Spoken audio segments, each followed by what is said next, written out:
Social update UG.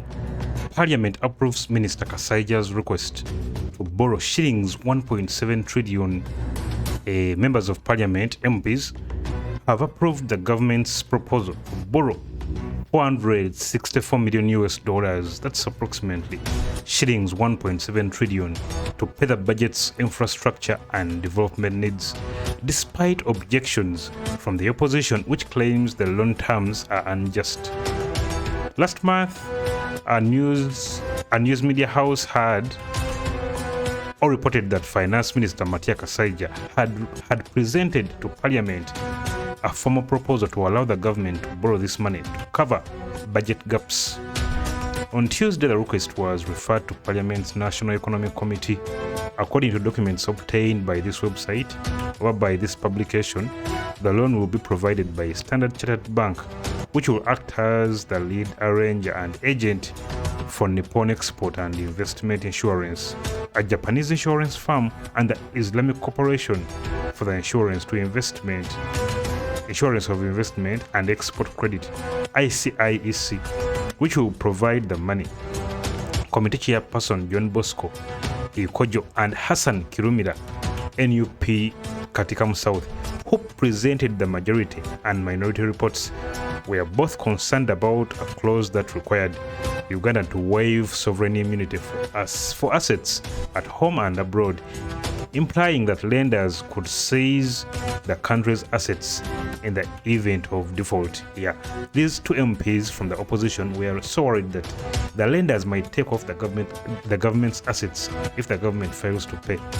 The committee recommends that the Ministry of Finance should negotiate the provisions relating to the waiver of sovereign immunity to avoid exposing critical government assets to creditors in case of default, said Ekojo. Kirumira also tasked the Attorney General with the same. Attorney General needs to renegotiate the terms for Uganda so that we don't sacrifice the country's sovereignty and key national assets into the hands of the lender. The terms are unfavorable in their current state for a country like Uganda, he said. Muhammad Chivumbi, the shadow finance minister, questioned the interest payment on a portion of the loan provided by ICIEC, which according to Islamic customs does not accept interest on loans. Finance State Minister Henry Museveni, on the other hand, downplayed the concerns and stated that the government will ensure that the final terms are settled in a way that protects Uganda's assets. Concerning the interest payment for the ICIEC portion of the loan, Museveni stated that the government of Uganda is dealing with Standard Chartered Bank as the lead arranger.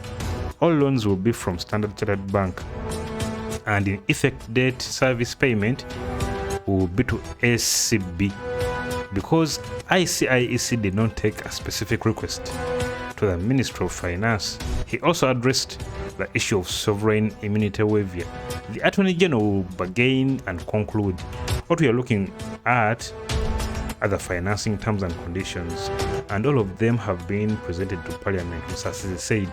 James Kaberuka, NRM MP of Kinkizi West, said since the Attorney General will renegotiate the terms touching on sovereignty, the loan should be approved. Honorable members, you are the ones who will be raising matters of national importance on the state of roads and infrastructure in your area. How do you want the government to finance those projects? She said.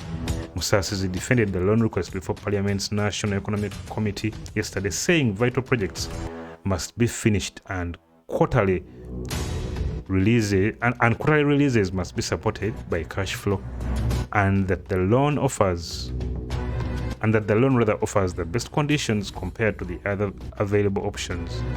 Kitegeera ebyo nno gavumenti ng'eyita mu minisita waayo ow'ebyenfuna Kasaija baagala kubeera nga beewola ssente 1.7 trillion naye nga bawoniza ne bagamba muno balenders bandibanga bayinza okuba nga batwala assets za gavumenti singa gavumenti ebeera ng'eremererwa okubeera ng'esasula. Just what you think in the comments about that, and don't forget to subscribe and hit that bell button.